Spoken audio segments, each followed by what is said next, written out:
All right, Screamfest LA continues with a movie called Sword of Vengeance, or on IMDb, it's called Sun's Will. Um, I'm assuming, with this being the most updated version of things, that this is the title that they will be going with, at least in America. So, Sword of Vengeance. And this is a Serbian film. No, not that Serbian film.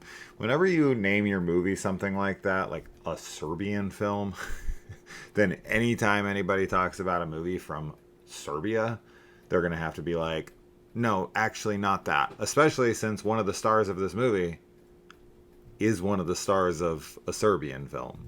But no, this is a Serbian film that is about a guy named Jovan, I think is how you say this.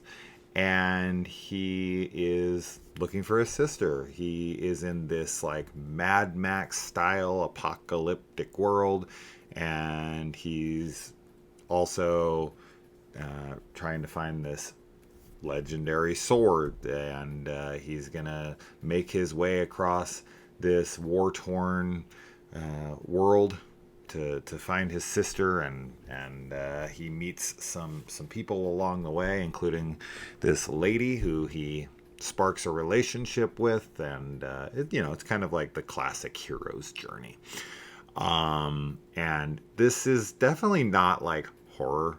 But it was at the festival. I said I would cover it. This is typically not the style of film that I cover on the channel. That being said, this is definitely a genre film. What this would remind me of the most while watching it is post Mad Max and like Conan the Barbarian. There was a lot of like Ozploitation or apocalyptic Mad Max style clone films. Now, on the poster of this, it says Mad Max meets Highlander, which I actually think is pretty fair comparison. But knowing the limitations of the project, you can tell that this has a pretty low budget, and that's what reminded me of all of those, Ozploitation, apocalypse style films that they had made in the 80s, which I like to varying degrees, depending on the title, of course. So this is definitely a film that was up my alley, and I think has a very niche audience here, but the one that it does have, I think, would really enjoy this. This has a lot of world building going on in it, which I really liked. That was the coolest part of this for me. I like the imagination and the scope of this, despite its limitations. And I think that they did a pretty damn good job of building this world that this story took place in and making it feel big and epic despite a very, very small budget. So I dug that. I liked our main character. I liked his love interest. I thought she was beautiful, and I thought she was cool and badass. I liked their romance and how that developed.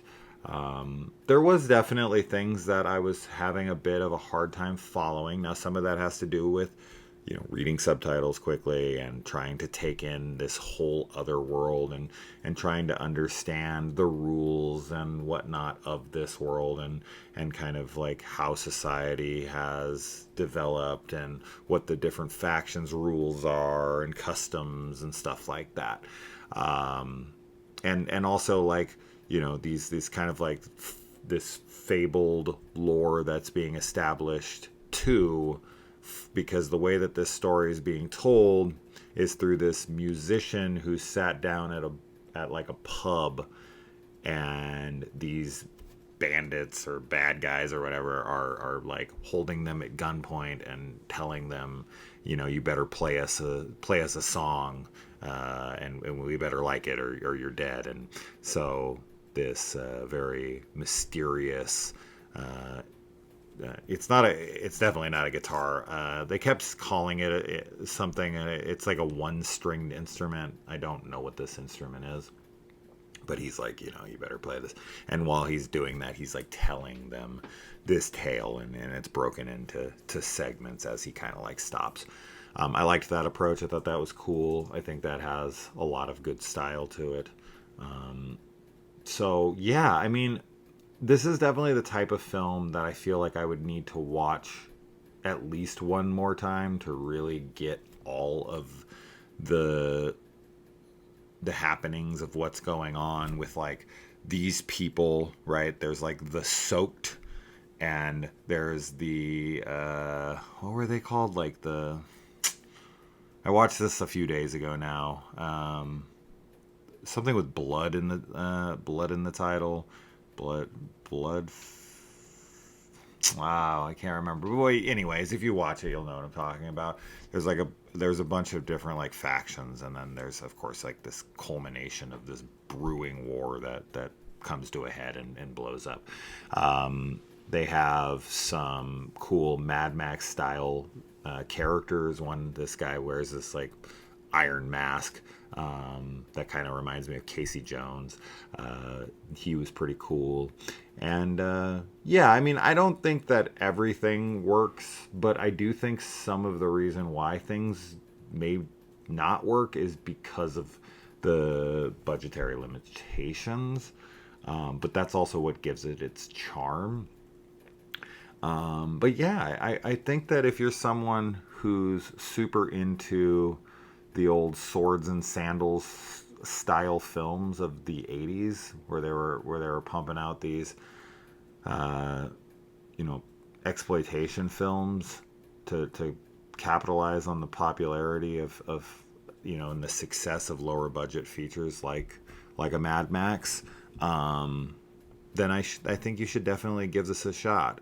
But if you're somebody who's like, that's not my style of film, not into that kind of stuff at all, then no. So it sucks because while I do think some of my audience would be who this would cater to, because genre fans are typically the ones that would be interested in something like this is not the typical standard fare for the channel. So I think that, people who frequent this channel are mostly looking for like horror, like very specifically. Obviously, that's why we have this channel.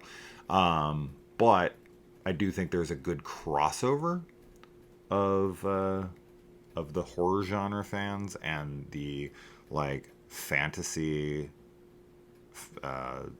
exploitation cinema. As I said, exploitation is like kind of like they were the ones that were doing it the most. So if you'll know if you know, right? Like if you don't know what that is, definitely check it out, look into it. There's a whole mess of titles. I've watched Mystery Science Theater 3000 has covered many of these films. They're very cheap, they're very ridiculous. Cave Dwellers is probably my personal favorite of the Mystery Science Theater 3000 episodes that are like these types of films. Very, very funny. Obviously not a very good movie if it ended up on Mystery Science, but this is much better. This is much better. I would love to have seen what these guys could have done with more money, for sure. And also, from what I've read, this is actually a pretty like